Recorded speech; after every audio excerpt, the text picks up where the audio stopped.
কতবার করে বলেছি বটতলায় হাট বসেছে, আমাকে সেখানে নিয়ে যেতে। আমার একটা কথা একবারও ওর কানের ভেতরে ঢোকে না। আরে বাবা, আমি কি বলেছি নাকি যে আমার কানের ভেতর ঢোকে না? আমি শুধু বলছি ওই বটতলার হাটে যেতে হবে না। যেতে হবে না কেন? কি সমস্যা? আমি যাবই যাব, আমাকে তুমি আটকাতে পারবে না। এবার কিন্তু বেশি বেশি করছো। মেয়ে মানুষের হাটে গিয়ে কি লাভ? ওখানে তোমাদের কোনো কাজ নেই, তার উপর আবার তুমি বাড়ির বউ। বাড়ির বউ হয়েছে তাতে কি হয়েছে? বাড়ির বউদের হাটে যেতে হবে না? আরে বাবা, আমি এর আগে কখনোই হাটে যাইনি, তাই এবার হাট দেখার শখ হয়েছে। ঘরের বউয়েদের এত শখ থাকতে নেই।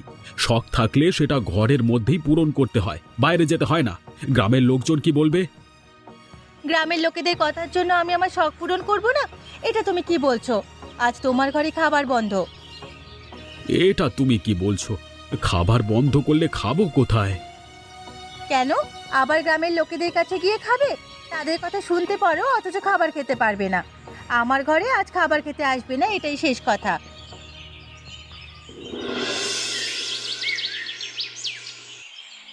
বুড়িমা আর ভালো লাগে না। এই গ্রামে কেন যে বিয়ে হলো কে জানে। এই গ্রামে এত কঠোর নিয়ম। সব কিছুই তো এই রামেশ্বর পণ্ডিতের জন্য, না হলে সবাই সব কিছু মেনে নেয়। রামেশ্বর পণ্ডিত এত কঠোর নিয়ম করে রেখেছে যে গ্রামের মেয়ে বউরা বাইরে যেতেই চায় না। ভুল বললে তুমি। গ্রামের মেয়ে বউরা অবশ্যই বাইরে যেতে চায়। চার দেওয়ালের ঘরে আটকে থাকতে তাদেরও ভালো লাগে না। যেতে পারে না রামেশ্বর পণ্ডিতের কঠোর নিয়মের জন্য। সেটা না হয় বুঝলাম, এখন তোর কি হয়েছে সেটা বল। তুই হঠাৎ করে এইসব কথা বলছিস কেন? তোমার ছেলেকে কত করে আমি বললাম যে আমাকে একটু বটতলার হাটে নিয়ে যেতে, কিন্তু ও আমার কোনো কথাই শুনলো না। উল্টে বলল গ্রামের মেয়ে বউদের হাটে যেতে নেই। কিন্তু আমার তো হাটে যেতে ইচ্ছে করছে। তাহলে ওকে বলারই বা কি প্রয়োজন? তুই আর আমি মিলে একটুখানি দেখে এলেই তো পারি। ওরা তো কেউ আর জানবে না যে আমরা হাটে গিয়েছিলাম। এত বড় একটা কাজ করে ফিরবো, যদিও কোনোভাবে জানতে পারে তবে কিন্তু একদম শেষ। জানবে কিভাবে? কোনোভাবেই তো জানার সুযোগ নেই। তুই আর আমি ছাড়া এ কথা কেউ জানবে না। কেউ যদি দেখে ফেলে তাহলে কি হবে? আরে দূর, এত ভয় পেয়ে লাভ নেই। এত ভয় পেলে আমরা যেতেই পারবো না। তুই যাবি কিনা সেটা বল। তুমি যখন বলছো আর তুমি যখন আমার সাথে যাবে, তখন আর আমি না বলি কিভাবে? চলো, তুমি আর আমি মিলেই যাই তাহলে।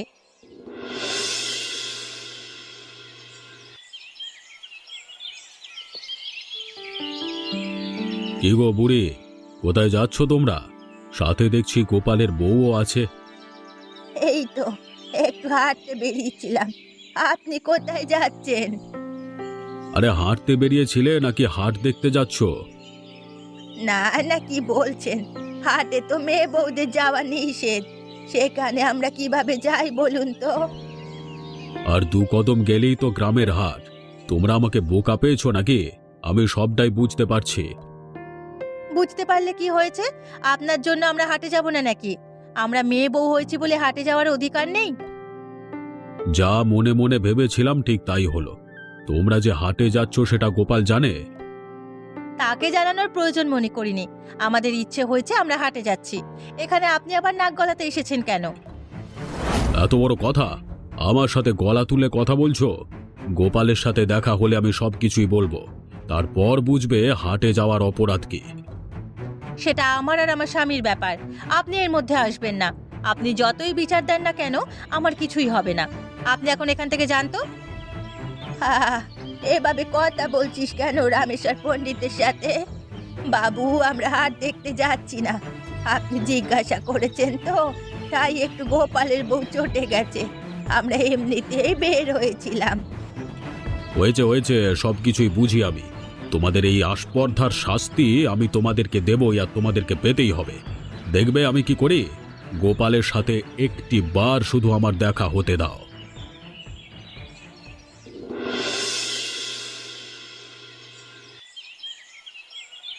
তোমার সাহস হয় কিভাবে আমাকে না জানিয়ে হাট দেখতে যাওয়ার? আমি তোমাকে কতবার করে বলেছি গ্রামের হাট দেখতে যেতে নেই, তবুও তুমি গেলে। তোমাকে কে বললো আমরা হাট দেখতে গিয়েছিলাম? নিশ্চয়ই ওই রামেশ্বর পণ্ডিত বলেছে। আমাকে যে জানানোর সেই জানাবে, কিন্তু তুমি আগে বলো তুমি কেন গেছিলে? আমি তোমাকে বারবার করে বারণ করেছিলাম না? এখন গ্রামের লোকেরা আমাকে নিয়ে নিন্দা করছে। নিন্দা করে করুক, আমরা তো আর হাটের ভেতরে যাইনি। ব্যাপারটা তুমি বুঝতে পারছো না কেন? আমরা দূর থেকেই দেখে এসেছি। দূর থেকেই বা দেখবার কি দরকার? এই গ্রামের নিয়ম কানুন তুমি জানো না? গ্রামের মেয়ে বউয়েরা বাইরের রাস্তায় পর্যন্ত বের হয় না, আর তুমি কিনা হাট দেখতে গেছিলে? ছি ছি ছি ছি ছি। এমন ভাবে কথা বলছো যেন আমি পরকিয়া করেছি। পরকিয়ার শাস্তিও বোধহয় এর থেকে কম হয়। নিজে দোষ করে এখন আবার বড় বড় কথা বলছো? ইচ্ছে তো হচ্ছে তোমাকে এ বাড়িতে না রাখি। কি বললে তুমি? এত বড় কথা তুমি বলতে পারলে আমাকে?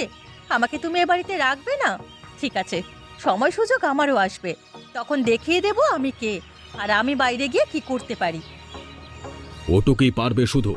এছাড়া আর কি বা করতে পারবে বলো? তোমাকে আমি শেষবারের মতো সতর্ক করে দিচ্ছি, এরপরে যেন আর কোনো দিন তোমাকে বাড়ির বাইরে যেতে না দেখি। আমিও তোমাকে বলে রাখি, আমাকে এভাবে ঘরে তুমি আটকে রাখতে কখনো পারবে না।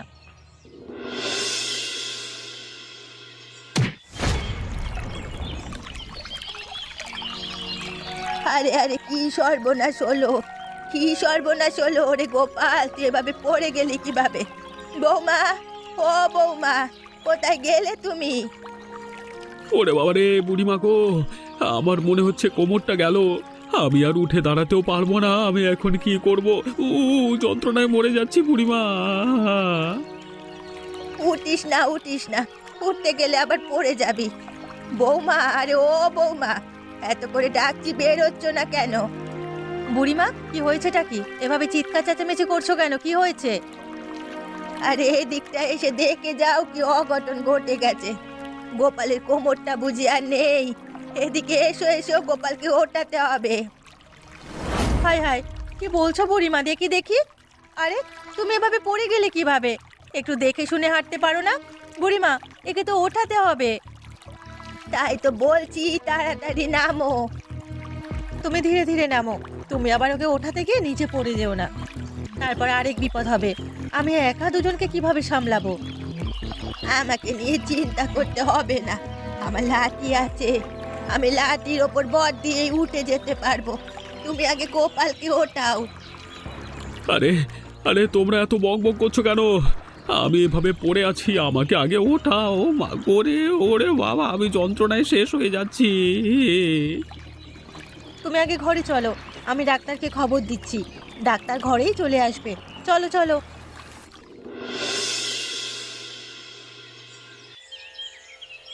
ওগো, এখন আমি কি করব বলো তো? এই 2-3 দিন এদিক ওদিক ধার করে চলেছি, এখন আর লোকজন ধারও দিতে চায় না। এখন আমরা কি করব? ঘরে খাওয়ার মতো কিচ্ছু নেই। আমি বা তোমাকে কি করতে বলবো গিন্নি? আমার হাতেও তো করবার কিছু নেই। দেখতেই তো পারছো আমার অবস্থাটা, কোমর ভেঙে এখন ঘরে বসে আছি। তাহলে এখন কি করব আমাকে বলো? এভাবে চলতে থাকলে তো না খেয়েই দুজনে মরে যাব। তোমাকে যে বাইরে জোর করে পাঠাবো সে অবস্থাও নেই, আমাকে তো বাইরে যাওয়ার অনুমতি পর্যন্ত দাও না। বাইরে গেলে গ্রামের লোকজন নিন্দা করবে, নিন্দা শোনার থেকে না খেয়ে মরে যাওয়া অনেক ভালো গো। অভাব অনটনের জ্বালা কেমন তা তো তুমি জানো, তুমি তো বোঝো না তা তো নয়। তুমি শুধু সময় হলে সামনে খাবারটুকু পাও, সেই জ্বালা আমি বুঝি। কতজনের বাড়িতে গিয়ে ধার চাইতে হয়, মনে হয় যেন ভিক্ষা চাইছি। আর কয়েকটা দিন শুধু অপেক্ষা করো, দেখবে সব কিছু ঠিক হয়ে গেছে। আমি তোমাকে আর এই অবস্থায় রাখবো না। আর কয়েকটা দিনের ব্যাপার, তাই তো? কিন্তু সেই কয়েকটা দিন কিভাবে কাটাবো? যাদের থেকে ধার এনেছিলাম তারাই তো এখন ধার ফেরত চাইছে, তাদের ধারটাই বা কিভাবে শোধ করব? আর আমরা নিজেরাই বা কিভাবে চলবো? তুই দেখো না গো, যেভাবে হোক কিছু একটা করো না গো। আমি চেষ্টা করছি সুস্থ হওয়ার, পুরোপুরি পুরোপুরি সুস্থ না হলেও মোটামুটি ধরনের সুস্থ হলেও দেখবে আমি কাজে লেগে পড়েছি। থাক, তোমাকে আবার এত চিন্তা করতে হবে না। তারপর চিন্তা করতে গিয়ে তুমি আবার বেশি অসুস্থ হয়ে পড়বে। যা করার আমিই করব। কি গো গোপালের বউ, তুমি আবার আমার কাছে এসেছো কেন? কিসের জন্য এসেছো শুনি? এসেছিলাম একটু সাহায্য চাওয়ার জন্য। জানেন তো আপনার ছেলের কি অবস্থা, পড়ে গিয়ে কোমর ভেঙে গেছে, এখন ঘরেই বসে আছে, সংসার আর চলছে না। সেই খবর তো আমি পেয়েছি, কিন্তু এখন আমি কি করতে পারি? আমার কাছে এসেছো কেন? আপনার কাছে এসেছি কিছু টাকা ধার চাওয়ার জন্য। সংসারটা তো চালাতে হবে। কয়েকদিন পরে না হয় আমি আবার ফিরিয়ে দেব। টাকা ধার চাইতে এসেছো? কয়েকদিন আগে আমার সাথে কিভাবে কথা বলছিলে আর কি বেয়াদবি করছিলে সেটা তোমার মনে নাই? সে ঘটনার জের ধরে আপনি এখন আমাকে সাহায্য করতে চাইছেন না, তাই তো? দেখুন, এমন করবেন না। সেদিন একটা ভুল বোঝাবুঝি হয়ে গিয়েছিল। যতই এখন মিষ্টি মিষ্টি কথা বলো না কেন, আমি কোনো সাহায্য করব না, এটা তুমি শুনে রাখো। আমার থেকে কোনো সাহায্য তোমরা পাবে না। দেখুন রামেশ্বর বাবু, আমরা তো অসহায় অবস্থায় আছি। কয়েকদিন পরেই তো আপনার টাকাটা ফিরিয়ে দেব। এখন যদি আপনি সাহায্য না করেন তাহলে তো আমাদের অবস্থা খারাপ হয়ে যাবে। আপনি বুঝতে পারছেন না কেন? আমি বেশ ভালোভাবেই বুঝতে পারছি এবং বোঝবার পরেই তোমাকে আমি ফিরিয়ে দিচ্ছি। এখানে ফালতু কথা বলো না, যাও বাড়িতে চলে যাও। ঠিক আছে, সাহায্য তো করলেন না, আমিও দেখিয়ে দেব সাহায্য ছাড়া আমরা কিভাবে বেঁচে থাকতে পারি আর কি ভালোভাবে বেঁচে থাকতে পারি। কি গো বৌমা, কোথায় গিয়েছিলে শুনি? গিয়েছিলাম একটু রামেশ্বর বাবুর বাড়িতে, কিন্তু খালি হাতেই ফিরতে হলো। রামেশ্বর বাবু আমাদের কোনো সাহায্যই করলো না। রামেশ্বর বাবু যে সাহায্য করবে না এটা তো আমি আগে থেকেই জানি। তোরও বোঝা উচিত ছিল। তবুও কেন যে তুই রামেশ্বর বাবুর কাছে সাহায্য চাইতে গিয়েছিলি? সংসারটা যে এখন আর চলে না বুড়িমা। সংসার চালাতে হলে লাজ লজ্জা ভুলে রামেশ্বর বাবুর কাছে সাহায্য চাইতে হবে। এটা ভেবেই রামেশ্বর বাবুর কাছে সাহায্য চাইতে গিয়েছিলাম।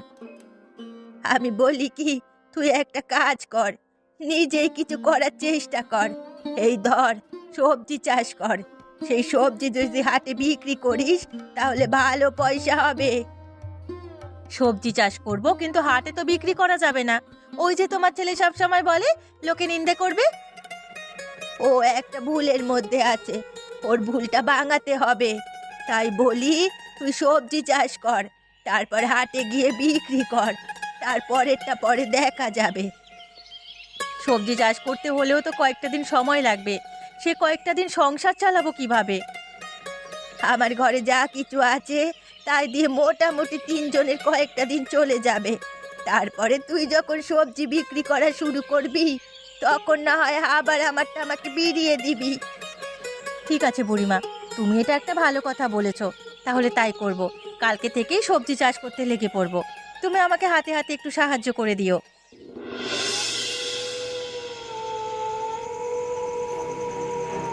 শোনো, আজ গিয়েছিলাম রামেশ্বর পণ্ডিতের কাছে, কিন্তু তিনি আমাকে সাহায্য না করেই ফিরিয়ে দিলেন। দেখলে তো, গ্রামের লোকজন যারা তোমাকে নিয়ে নিন্দা করে অথবা যাদের কথার ভয়ে তুমি কোনো কাজ করতে চাও না, তারাই এখন তোমার দুঃসময়ে দূরে চলে গেল। রামেশ্বর পণ্ডিত যে সাহায্য করবে না এটা তো আমি আগে থেকেই জানি। তাহলে এখন সংসারটা চলবে কিভাবে? আমি বলি কি, শোনো, আমার মাথায় একটা বুদ্ধি এসেছে। আমরা সবজি চাষ করতে পারি, সেই সবজি আমরা হাটে গিয়ে বিক্রি করতে পারি, তাহলে কিন্তু হয়। হাটে গিয়ে বিক্রি করবে? না না না না, এটা আমি মানতে পারলাম না। হাটে গিয়ে বিক্রি করবার কোনো দরকার নেই। আর এসব সবজি চাষ করারও কোনো দরকার নেই। যেভাবে সংসারটা চলছে সেভাবেই সংসারটা চলুক। তুমি একটু বেশি বেশিই করছো। সংসারটা চলছে কিভাবে? তুমি আমার কষ্টটা বোঝো, বোঝার চেষ্টা করো। আমি কিভাবে সংসারটা চালাই। সবকিছুই আমি বুঝি, শুধুমাত্র তুমি কয়েকটা দিন সংসার চালাচ্ছ, বাকি সারাটা বছর আমি নিজেই তো সংসারটা চালিয়ে আসছি। ওই আমার তো কোনো সমস্যা হলো না। তাহলে তুমি বলছো আমাকে সবজি চাষ না করতে আর হাটে গিয়ে বিক্রি না করতে, তাই তো? হ্যাঁ সেটাই, আমি তোমাকে কোনোভাবেই এ কাজ করতে দেব না। ঠিক আছে ঠিক আছে, এত চেঁচামেচি করার কোনো দরকার নেই। তুমি যখন বলছো আমি এ কাজ করব না। তোমাকে আমি ভালোভাবেই চিনি। আমাকে এত সান্ত্বনা দিয়ে ঠিক দেখা যাবে তুমি এ কাজ করতে লেগে গেছো, কিন্তু আমি তোমাকে সতর্ক করে দিচ্ছি, এমন ধরনের কোনো কাজ তুমি করবে না।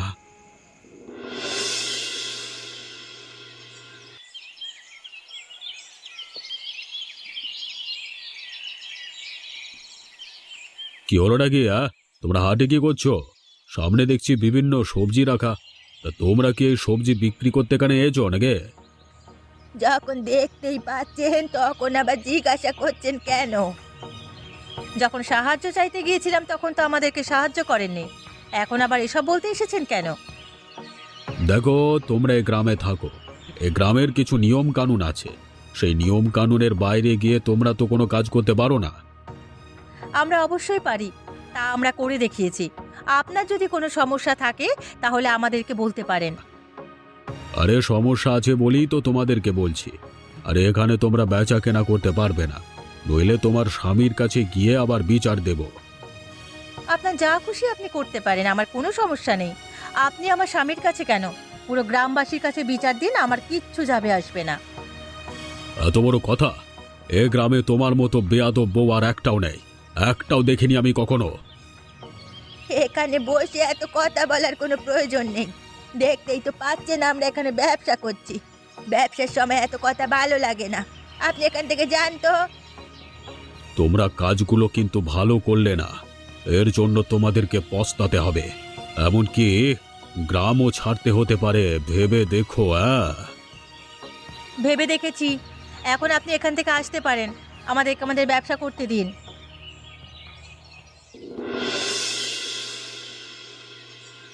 গোপাল, ঘরে আছো তুমি? বাবু, ঘরেই তো আছি, কিন্তু বের হতে পারবো না তো, আমি তো অসুস্থ। এ কারণে আপনারা দয়া করে যদি একটু ঘরের ভেতরে আসতেন।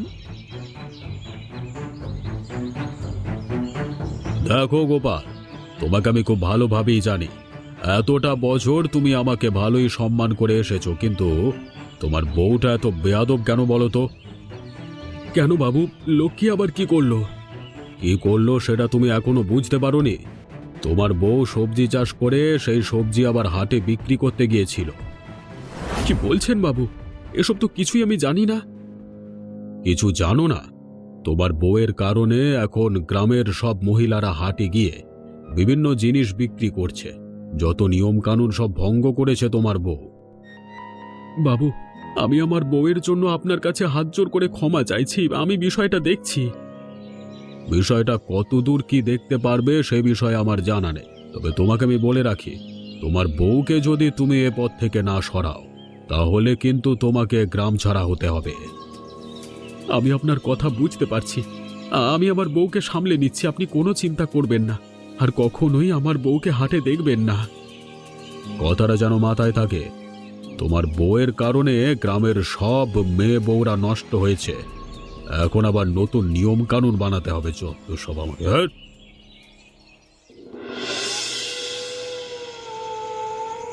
তোমাকে আমি दोस्तों यह एक अर्निंग एप्लीकेशन है जिसमें आपको कुछ इस प्रकार से स्क्रैच कार्ड मिलते हैं, जिनको स्क्रैच करने पर आपको 5 रुपये से लेकर 50 रुपये तक की अर्निंग होती है, तथा इस अर्निंग को आप सीधे अपने यूपीआई के थ्रू बैंक अकाउंट या पेटीएम अकाउंट में ट्रांसफर कर सकते हो। यह एप्लीकेशन 100% ट्रस्टेड और जेन्युइन है, जिसके जरिए आप काफ़ी अर्निंग कर सकते हो। इस एप्लीकेशन की কত করে বলেছিলাম এই ধরনের কাজ তুমি করবে না, দেখলে তো রামেশ্বর পণ্ডিত আজকে লোকজন নিয়ে এসে আমাকে ধমক দিয়ে গেল। তুমি একটা কথা কেন বুঝতে পারছো না? রামেশ্বর পণ্ডিতের কথায় তুমি নাচতে চাইছো, অথচ যখন আমাদের দুঃখের দিন ছিল তখন রামেশ্বর পণ্ডিত আমাদের কোনো সাহায্য করেনি। তাই বলে তুমি এমন কাজটা করবে? আমি তোমাকে বারণ করেছিলাম না? দেখো, আমার হাতে আর কোনো উপায় ছিল না, তাই আমি এই কাজটা করতে বাধ্য হয়েছি। তবে কোনো খারাপ কাজ করিনি, শুধুমাত্র সবজি বিক্রি করেছি। এটা কি তাহলে খারাপ কাজ নয়? না, খারাপ কাজ নয়। আমার জন্য গ্রামের অন্য মেয়ে বউরা নতুন কিছু করার স্বপ্ন দেখেছে, তারাও আমার মতো কাজ করছে। কিন্তু এটা অন্যায়, এটা গ্রামের নিয়ম কানুনের বাইরে। এটা নিয়ম কানুনের বাইরে হলেও এই কাজটা আমার সংসারকে বাঁচিয়েছে। তুমি কেন বুঝতে পারছো না? এটা তো আমি বুঝতে পারছি, এবং এখন আগের থেকে অনেকটাই ভালো আছি, কিন্তু গ্রামের লোকজন। কিসের গ্রামের লোকজন? দেখো, এই শীতের দিনে কত ধরনের সবজি ফলানো যায়, আর এগুলো মেয়ে বউদের কাজ। তারা যদি এই কাজটা করে 2 টাকা উপার্জন করতে পারে তাহলে আর কি। তাহলে আমি তোমার এই কাজকে সমর্থন করব। করবে না কেন? প্রত্যেকটা পুরুষের উচিত তাদের বাড়ির মেয়ে বউদের কাজে সমর্থন করা। রামেশ্বর পণ্ডিত নতুন নতুন নিয়ম বানালেই তো আর হবে না। আমাদের এখন মনে হচ্ছে রামেশ্বর পণ্ডিত যতই নিয়ম কানুন বানাক না কেন, গ্রামের আর কেউ এই নিয়ম কানুন মানবে না। তাহলে আর আমি বা মেনে কি করব? তুমি তোমার কাজ চালিয়ে যাও, আমি সুস্থ হয়ে তোমার সাথে কাজ করব।